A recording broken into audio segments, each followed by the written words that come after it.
Bonjour tout le monde. Alors, avant que le cours même commence, on est bien d'accord, ça, c'est l'UE3, le programme du UE3, stricto sensu, c'est ce qui est évalué en UE3, d'accord? L'UE1, on a fini hier, donc je reprends le fil de ce qu'il y avait là. Je voudrais juste dire un petit quelque chose. Hier c'est quand même l'UE1, donc c'est à part, hein, mais hier, les cours sont enregistrés. Les cours sont enregistrés et j'ai écouté ce que j'ai dit hier et j'ai dit une bêtise à un moment hier, donc je la corrige là maintenant. Donc on est en UE3, mais ça concerne bien la partie thermo que j'ai fait à cheval sur le 3 l'UE1. J'ai dit que delta G, l'enthalpie de Gibbs, n'était pas une fonction d'état. C'est une fonction d'état, d'accord? Je ne me suis pas entendu le dire, voilà, tout simplement, parce que quand on est dans le fil de ce qu'on est en train de dire, des fois on ne dit pas tout à fait ce qu'on a dans la tête. Donc, voilà, j'ai entendu hier sur la vidéo que ce n'est pas ce que j'avais dit. Voilà. Donc, la delta G comme delta H, enfin, l'enthalpie, l'entropie, l'enthalpie libre de Gibbs, tout comme d'ailleurs l'énergie libre de Helmholtz, d'accord, qui serait son pendant si on est à volume constant, sont des fonctions d'état. Ce sont des fonctions d'état. D'accord? Donc, hier, j'ai parlé trop vite, je n'ai pas fait attention à ce que je disais. C'est sorti un peu trop rapidement, et donc voilà, j'ai dit une bêtise, je m'en suis rendu compte parce que j'ai écouté la vidéo, et donc voilà, le problème est d'équerre, vous avez tous l'information. Ce n'est pas que ça ait une importance fondamentale, hein, ça ne change rien fondamentalement à ce que j'ai dit par la suite et à ce que vous allez avoir à faire éventuellement avec. Ça ne change strictement rien, d'accord? Mais c'est juste que, voilà, c'était une grosse erreur dans ce que j'ai dit. Parlant de ça d'ailleurs, je dois encore en discuter, mais il se trouve que l'un ou l'une d'entre vous a posté sur les réseaux sociaux vidéo, YouTube pour ne pas le citer, hein, les premières vidéos des cours enregistrées de manière pourrave avec un son dégueulasse de ces cours. Donc je ne sais pas qui l'a fait, et fondamentalement je m'en fous.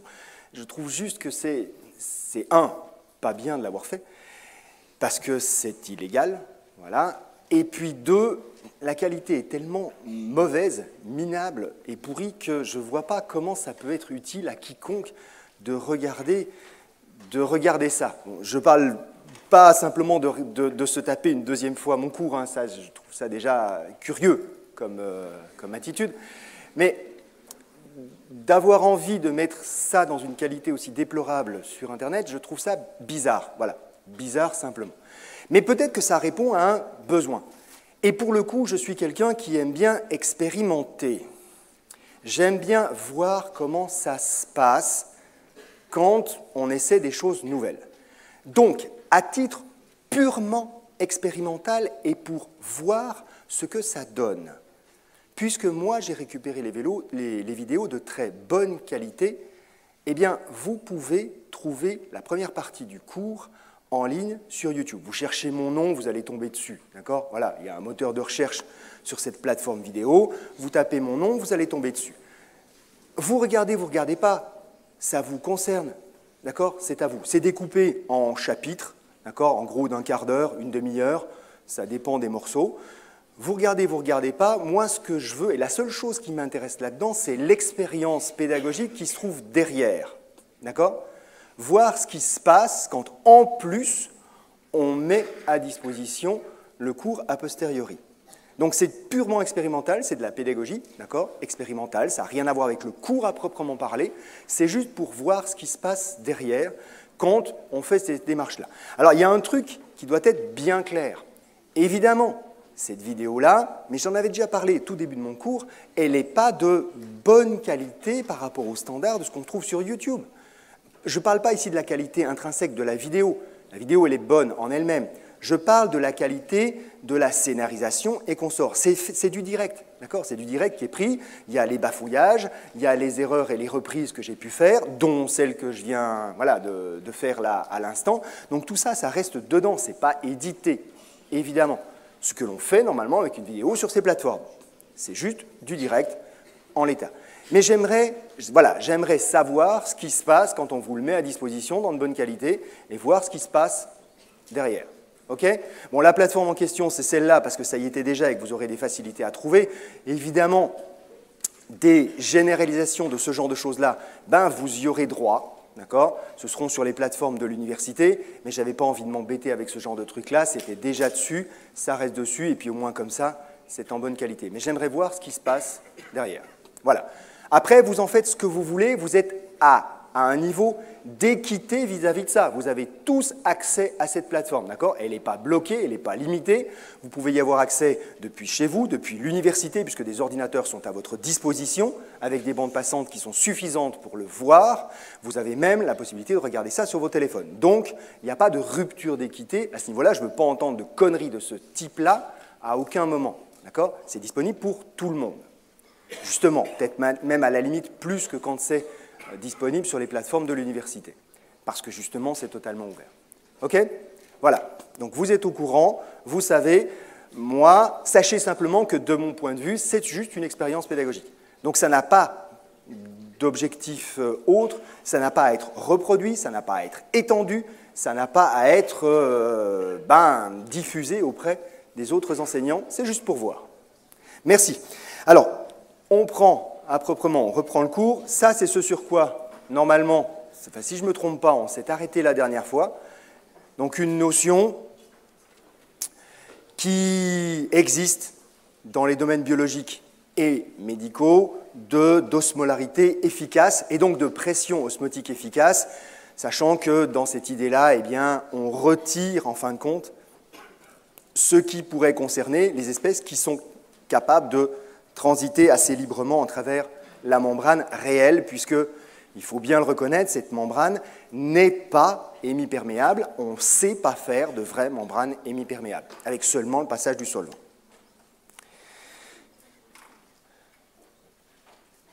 Ce phénomène d'osmose, on peut aussi l'utiliser en sens inverse. On appelle ça l'osmose inverse. À savoir que l'objectif, ça va pas être d'avoir de l'osmose. L'osmose, c'est le solvant qui passe à travers la membrane pour diluer la solution plus concentrée. Mais l'idée est donc qu'il va créer une pression qu'on appelle la pression osmotique du côté de cette solution diluée. L'idée, ça va être de faire l'inverse. Qu'est-ce qui se passe si non seulement j'empêche le solvant de rentrer, mais qu'à la limite, je crée sur ce compartiment qui veut être dilué, une pression suffisante pour non pas seulement obliger le solvant à ne pas rentrer, mais carrément à partir en sens inverse.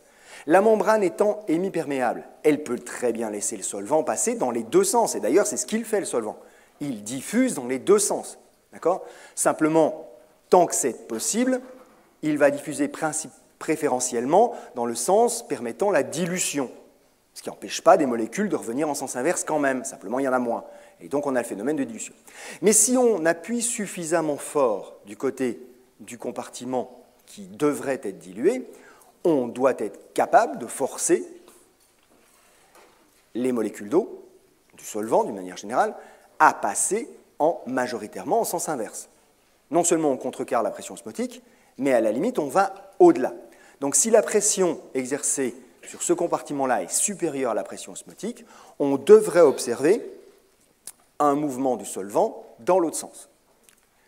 Ce qui correspond formellement à une filtration, en fin de compte. D'accord ? Une filtration, c'est plus ou moins ça. On a quelque chose qui va trier les particules selon leur taille. C'est ça une filtration. D'accord ? Ce qui est trop gros, ça ne passe pas. Et on ne fait passer, in fine, que le liquide et les solutions. Alors, oui, c'est le même principe que la filtration, à un détail près, c'est qu'ici, quand on fait une filtration, et on réserve en général ce terme-là, filtration, y compris l'ultrafiltration, à des particules qui sont en suspension. C'est-à-dire c'est bien un solide dans une solution, d'accord ? Pas une solution.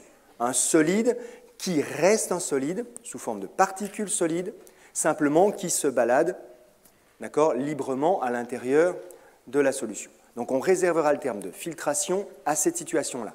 On a un mélange hétérogène, un solide en suspension dans un liquide, et à travers un filtre qui a des pores suffisamment fins, on bloque le solide d'un côté, on ne laisse passer que le liquide. Ça, c'est la filtration. Ici, on a bel et bien une solution, c'est-à-dire un mélange homogène. Simplement, les pores de notre filtre sont tellement fins qu'ils ne laissent passer que le solvant, retenant la solution de l'autre côté. Et donc, on ne parlera pas ici, même si fondamentalement le phénomène n'est pas très différent, on ne parlera pas de filtration, on parlera justement d'osmose inverse, puisqu'on bloque quelque chose qui est en solution. D'accord ? Le terme d'ultrafiltration, il est utilisé, c'est quelque chose qui est à cheval entre les deux. C'est quand les particules sont tellement petites qu'on a une solution un peu particulière qu'on appelle une solution colloïdale. Vous en entendrez parler beaucoup plus tard, ce n'est pas au programme. D'accord ? C'est quand le truc qui est en suspension est tellement petit que la notion de suspension, solution, commence à devenir un peu floue. Voilà, c'est ça une solution colloïdale. Donc, qu'est-ce qu'il faut pour réussir cette osmose inverse? Il y a une seule condition, que la pression exercée sur le compartiment qui contient le soluté soit supérieure à la pression osmotique. En soi, ça n'a pas l'air bien compliqué. Non, ce n'est pas très compliqué. Mais cette pression, est-ce qu'elle est facile à atteindre ou pas?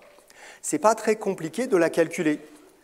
En fait, tout ce qu'on a à calculer, c'est la pression osmotique de la solution en question et dire la pression à exercer est supérieure, c'est tout. Calculer la pression osmotique d'une solution quand on connaît sa concentration, sa composition, ce n'est pas dur. Donc prenons l'exemple ici de l'eau de mer, puisque l'osmose inverse est une des techniques utilisées pour rendre l'eau de mer potable, d'accord ? Très couramment utilisée. L'eau de mer, elle est à peu près en équivalence à 35 grammes par litre de chlorure de sodium. Alors, qu'on soit bien d'accord, ce n'est pas exactement une solution de chlorure de sodium. Il y a plein d'autres choses dans l'eau de mer, évidemment. Il n'y a pas que du chlorure de sodium. Mais si vous regardez bien dans sa composition, déjà l'eau de mer, en très grande partie, c'est de l'eau, voilà, il faut quand même le dire. Donc c'est avant tout une solution, pas tout à fait une solution idéale, mais on n'en est pas loin, d'accord ? Même si elle est relativement concentrée, on n'est pas très très loin de l'idéalité. Donc ici, on va faire l'hypothèse qu'on est dans une solution idéale, d'accord ? Et puis en termes de composition, vous le voyez, la plus grosse partie de sa composition, c'est effectivement du chlorure de sodium. Donc, juste pour simplifier les choses et simplifier les calculs, ici, on va considérer notre eau de mer comme étant une solution de chlorure de sodium. Donc, une solution idéale de chlorure de sodium. D'accord ? Mais c'est juste pour simplifier les calculs. On pourrait faire ça plus rigoureusement, en tenant compte de chacune des compositions. Ce n'est pas un problème, on peut le faire. C'est juste que là, pour l'exemple, ce n'est pas utile, donc je ne le fais pas. Donc, ma pression osmotique, donc la pression osmotique qui est la pression à exercer juste pour qu'il n'y ait pas osmose. D'accord ? Donc le minimum que je devrais appliquer pour que ça ne se passe pas. Et la pression que je devrais exercer, moi, devrait être très légèrement supérieure à ça. Cette pression osmotique, elle se calcule, on l'a vu, hein, c'est pi est égal à la concentration RT. D'accord ?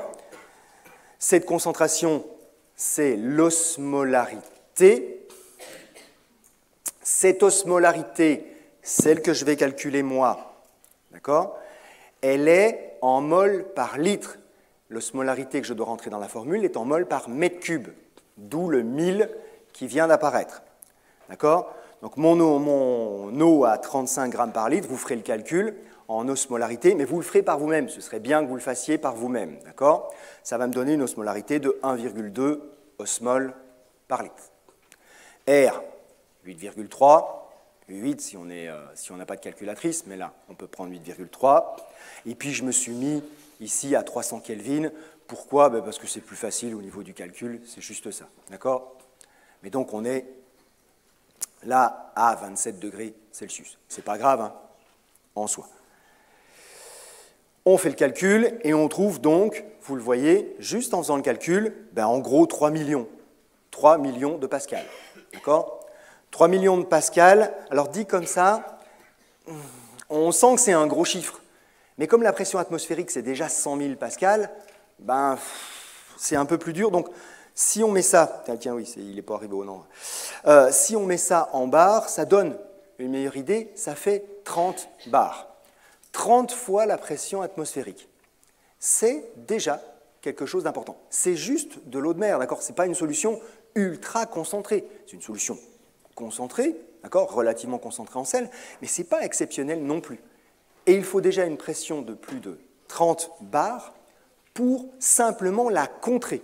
Ce qui veut donc dire que la pompe qui va devoir pousser à travers la membrane qui est ici pour déclencher l'osmose inverse devra exercer une pression de plus de 30 bars. Alors, construire des pompes qui font plus de 30 bars, ce n'est pas un problème, d'accord? Bon, si c'est des petites pompes, c'est d'autant plus facile. Les Karcher et autres trucs hyperbars que l'on retrouve dans le commerce peuvent largement atteindre ces pressions-là, ça ne pose pas de problème. Maintenant, quand c'est des pompes qui doivent débiter des centaines, voire des milliers de litres à la minute, évidemment, ça demande un peu plus de technicité. Mais ce n'est absolument pas difficile à faire, ce n'est pas le problème principal de monter à cette pression-là. Non, le problème, c'est qu'on va exercer ces pressions-là, qui sont énormes, sur les filtres. Un matériau poreux, plein de trous, donc nécessairement un peu fragile. Ce qui est le plus difficile en fait à maintenir et à construire dans ce genre de système-là, ce n'est pas les pompes, c'est clairement les filtres, qui, eux, vont subir, alors que ce sont intrinsèquement des matériaux fragiles, hein, vous imaginez un truc poreux, donc une espèce de mousse, d'accord, qui doit résister à des pressions qui sont énormes, qui sont vraiment gigantesques. Et donc c'est plus eux qui sont fortement sollicités et qui posent problème. La pompe en elle-même, ce n'est pas très compliqué. Bon, pas très compliqué, on a quand même une difficulté supplémentaire, hein. Ce qu'on va faire passer dans la pompe, c'est de l'eau de mer. L'eau de mer, c'est extrêmement corrosif, et quand on augmente la pression, c'est encore plus corrosif, parce qu'on augmente le potentiel chimique, et donc l'activité des espèces, ça rendra les choses encore plus corrosives. Mais ça, on sait faire, d'accord? Des aciers de très haute qualité résistants à la corrosion, on sait en fabriquer. Ils coûtent plus cher, mais on sait faire. Non, le problème, il est essentiellement au niveau de la résistance de ces membranes. Et puis, maintenir une telle pression, évidemment, ça demande des pompes qui consomment énormément d'énergie. L'osmose inverse, d'une manière générale, et surtout à grande échelle, comme pour produire de l'eau potable, ça réclame des pompes de grande dimension qui vont consommer énormément d'énergie. Donc, les filtres sont chers par nature parce qu'il faut qu'ils soient costauds et ça réclame beaucoup d'énergie. Donc, on ne peut pas installer ça n'importe où. Il faut une source d'énergie abondante et pas chère à proximité parce que sinon le système n'est absolument pas viable, absolument pas rentable. Parce qu'exercer une pression très longtemps, ça réclame tout simplement, alors, du pétrole, ça réclame, mais c'est rare pour l'instant, je ne connais que 2 exemples au monde, éventuellement des centrales solaires qui vont fournir suffisamment d'énergie pour faire tourner les pompes, mais ça veut dire que ça ne fonctionne que la journée, hein, évidemment, d'accord? Voilà, vous voyez à peu près où on en est. Mais ça fonctionne, et on peut utiliser ce système-là aussi à plus petite échelle. Mais simplement, ce que je voudrais que vous compreniez bien, c'est que la pression osmotique, d'accord, elle est très, très grande, même à des concentrations qui sont relativement faibles. D'accord? Même à des concentrations relativement faibles, on obtient une pression osmotique qui est de très grande échelle.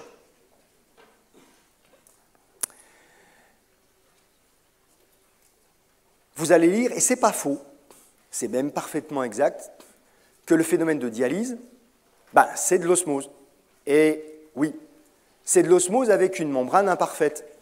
Ça, ce n'est pas nouveau.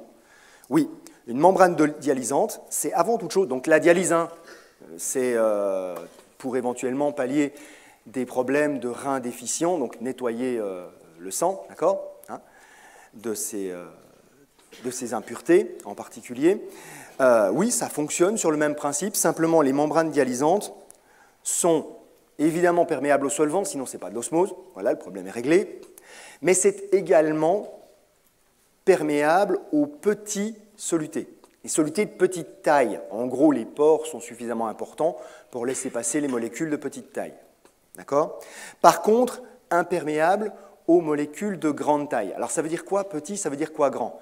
Ben, ça dépend de la membrane en question, d'accord? Mais vous pouvez considérer que tout ce que vous pouvez dessiner sur une feuille, d'accord? En gros, c'est suffisamment petit pour passer. Et quand ça devient un peu plus grand, les macromolécules, les protéines, les acides aminés et consorts, ça ne peut pas passer, c'est trop grand, ça va rester bloqué. Donc tout ce qui est molécules de type macro ou polypeptides d'une manière générale, donc suffisamment grand, ça ne passera pas, ça restera bloqué. Donc ce matériel-là va rester de l'autre côté de la membrane. Sous-entendu ici, quand on va faire des calculs de différence de pression osmotique, eh bien, tout ce qui est petit ne rentrera pas dans le calcul de différence de pression.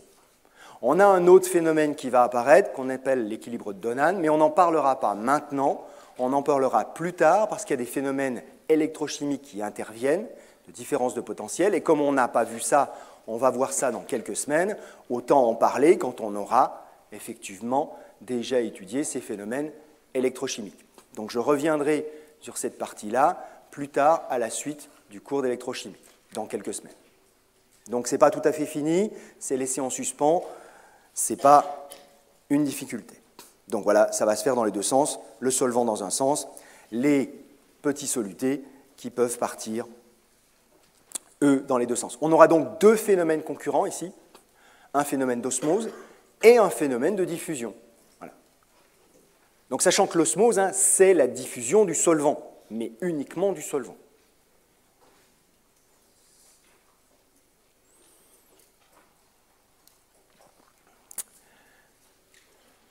Je ne vais faire qu'un exemple, mais ce que je vais dire là est valide pour toutes les propriétés colligatives.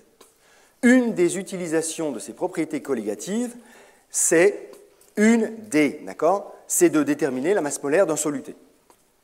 Là, je vais le faire avec l'abaissement cryoscopique de la température de congélation, d'accord? Mais on peut le faire avec n'importe laquelle des trois autres propriétés colligatives qu'on a vues ensemble. Donc l'élévation ébullioscopique, la variation de la pression de vapeur, de la tension de vapeur, et puis bien entendu la pression osmotique. Simplement, il y a une petite distinction qui est faite entre les trois premières que je viens de citer et la dernière. L'abaissement cryoscopique, l'élévation ébullioscopique et la variation de la tension de vapeur, on les réserve en général à la mesure de la masse molaire des espèces de petite taille, de petites masses molaires qui vont être relativement concentrées dans la solution et qui vont donc produire à faible concentration des effets qui sont pratiquement indétectables, mais à forte concentration des effets qui sont parfaitement mesurables. Et on fera ce type de mesure de masse molaire avec la pression osmotique pratiquement exclusivement avec les molécules de plus grande taille, les macromolécules, avec des concentrations qui sont en général faibles. Pourquoi ?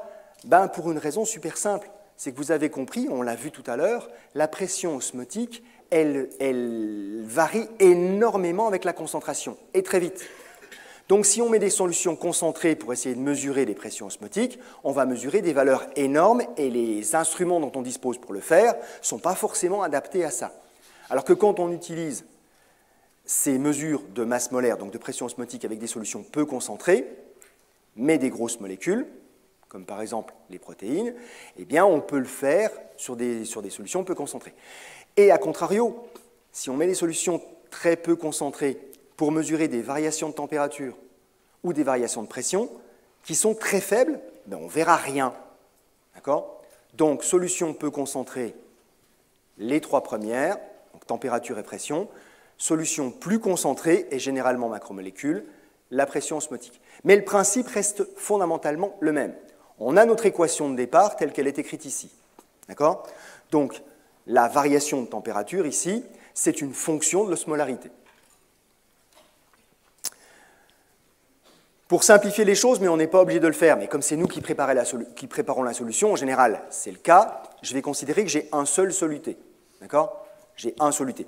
Mais ça ne changerait rien si j'en avais plusieurs. D'accord ? J'introduis un coefficient de Van 't Hoff là à l'intérieur, et puis éventuellement ça se dissocie, ça marchera tout aussi bien. Mais là, je considère que j'ai un soluté qui ne se dissocie pas, juste pour simplifier les choses. L'osmolarité, c'est donc un nombre de moles, l'osmolalité, excusez-moi, là, ici. Hein, d'accord, l'osmolalité, ici, c'est un nombre de moles divisé par une masse de solvant. Normal. Un nombre de moles, c'est juste une masse de composé divisée par sa masse molaire. D'accord? Donc, ma formule de départ, je peux très bien l'écrire comme ça, ou juste pour faire plus joli, de cette manière-là. Donc, j'ai ma constante qui ne change pas, la masse de mon composé, ça, je le connais, ce terme-là, c'est moi qui l'ai pesé, le composé. D'accord? Donc, je connais ce terme-là. La masse de solvant, je la connais aussi, puisque c'est moi qui ai pesé le solvant, qui ai préparé la solution. La constante, je l'ai déjà mesurée, je l'ai trouvée dans un bouquin, d'accord, mais je la connais. Et puis delta T, c'est quelque chose que je mesure quand je fais l'expérience. Ce qui veut donc dire que je peux très bien réécrire ça sous cette forme-là. La masse molaire de mon composé que je ne connais pas, je peux la déduire de la formule en question. Je vais mesurer la variation de température, de congélation ici, mais ça pourrait être la température d'ébullition ou la variation de pression. D'accord? Je connais la masse de composé, je connais la masse de solution, j'ai directement le calcul. Donc par exemple, si j'avais pesé 30 grammes de composé, j'ai observé une variation de température de congélation de 0,25 degrés, c'est-à-dire que ma solution, ainsi c'est de l'eau, et c'est de l'eau ici, a baissé, elle congèle à moins 0,25 degrés Celsius. D'accord? J'ai rajouté le 0,5, c'est le K, la valeur de K, la constante cryoscopique pour l'eau, 0,52, mais ce n'est pas grave, ici j'ai arrondi. D'accord? Et j'étais dans 1 kg de solvant, dans 1 litre d'eau, en fin de compte. Je fais mon calcul, j'en déduis que la masse molaire de mon composé, que je ne connais pas, je ne sais pas ce que c'est, d'accord, c'est 60 grammes par mol. Donc c'est une manière de peser, enfin de mesurer les masses molaires qui a été très utilisée et qui est encore utilisée actuellement parce que c'est facile à faire. Voilà, c'est facile à faire. Donc c'est relativement peu utilisé pour les petites molécules. On a d'autres techniques qui fonctionnent plutôt mieux. Mais pour les macromolécules, qui ne sont pas forcément simples à utiliser sur les autres techniques, donc plutôt avec la pression osmotique, c'est encore très utilisé. C'est des techniques qui fonctionnent très bien. On mesure la pression osmotique, on en déduit la masse molaire moyenne en général de l'échantillon de protéines, par exemple, que l'on a obtenu. C'est bon? On continue donc. On continue avec ce qui va clore donc, cette partie de cours. Tout ce qui a été dit jusqu'à présent, en fin de compte, ça concerne les solutions idéales. Mais des fois, on n'a pas les solutions idéales. Alors, quand on n'a pas des solutions idéales, qu'est-ce qui se passe? Mais vous avez déjà vu, et on a vu ensemble, une première manière de faire quand on n'a pas une solution idéale. C'était avec les gaz. Les gaz parfaits, on a la loi des gaz parfaits. Et je vous ai montré dans le cours que quand on a un gaz qui ne se comporte pas comme un gaz parfait, eh bien, on a sorti au moins une, dans les faits, il y en a plusieurs, hein, d'accord, une autre formule. Donc, c'est la première possibilité quand on a un comportement qui n'est pas un comportement idéal. On change la formule, voilà, pour que la formule colle au comportement que l'on observe effectivement physiquement. Alors, c'est un petit problème, ce genre de truc-là, évidemment, parce que ça veut dire qu'il faut recréer des formules à chaque fois. Évidemment, c'est un petit peu pénible. Ceci étant dit, dans le cas de la formule qui est proposée ici, on voit bien que la formule proposée, celle qui est sur le côté là-bas, d'accord, si on se met dans les conditions d'idéalité, pas d'interaction, pas de volume propre pour les molécules, les deux termes qui gênent qu'on a rajoutés, ils disparaissent et on retrouve la formule de départ. Donc ça, c'est juste une extension de la formule de départ et on peut considérer qu'en fait, quand on utilise la formule idéale, on a une forme simplifiée de la formule réelle. D'accord? Bon, à la limite, pourquoi pas. Simplement, on s'est simplifié la vie quand on était dans les conditions idéales. Donc c'est une première manière de faire les choses, d'accord? Corriger la formule, l'équation d'état, en l'occurrence, puisque c'est une équation d'état, pour coller à la réalité. La deuxième possibilité, c'est considérer que les formules sont valides. Donc là, j'ai repris deux des formules, la loi de Henry, et puis la constante, enfin la variation ébullioscopique de la température d'ébullition, d'accord? Mais on pourrait prendre d'autres formules, d'accord? Ça irait, comme le pH ou n'importe quoi d'autre, ok? Ces formules, on les considère comme étant exactes. Et ce qu'on va corriger, c'est ce qu'on va rentrer dans la formule. Ne pas considérer que la formule est incorrecte, mais considérer que le comportement du composé en solution est modifié quand il est en solution et corriger en fin de compte sa concentration. Et cette notion, on l'a vue hier dans le cours du 1, c'est inventer la notion d'activité. Une activité, en fin de compte, c'est ça. C'est corriger la notion de concentration pour que les formules, les équations d'état qu'on utilise et qu'on a déterminées dans des conditions idéales, continuent à fonctionner. Donc cette notion-là, on l'a déjà évoquée en UE1, elle est valide dans toute la chimie physique, donc aussi bien en UE1 qu'en UE2, qu'en UE3, qu'en UE, ce que vous voulez, d'accord? Elle est valide partout. On l'a déterminée, on en a parlé en UE1, mais on va l'utiliser extensivement partout. D'accord? Donc, une activité, à la base, la définition la plus simple, mais on peut varier, et on a vu ça en cours, c'est la fraction molaire de l'espèce corrigée par un terme qui s'appelle le coefficient d'activité, gamma. Ce coefficient d'activité, il est égal à 1 quand on est dans une solution idéale. Quand on n'est pas dans une solution idéale, ce coefficient d'activité va varier. Il peut être en général, et c'est le cas, plus petit que 1, mais dans certains cas, ça peut arriver dans certaines solutions, peut passer au-dessus de 1. Ça arrive quelquefois. C'est un cas rare, mais qui peut éventuellement se produire. Donc, gamma, c'est la correction que l'on va apporter à la fraction molaire pour coller à ce qu'on observe en réalité. Est-ce que c'est un effet réel? À la limite, oui et non, et puis on s'en fiche un peu. C'est avant tout un artifice pour continuer à utiliser les formules que l'on a développées dans les solutions idéales. Donc, est-ce que c'est une réalité physique? À la limite, ce n'est pas le problème. D'accord?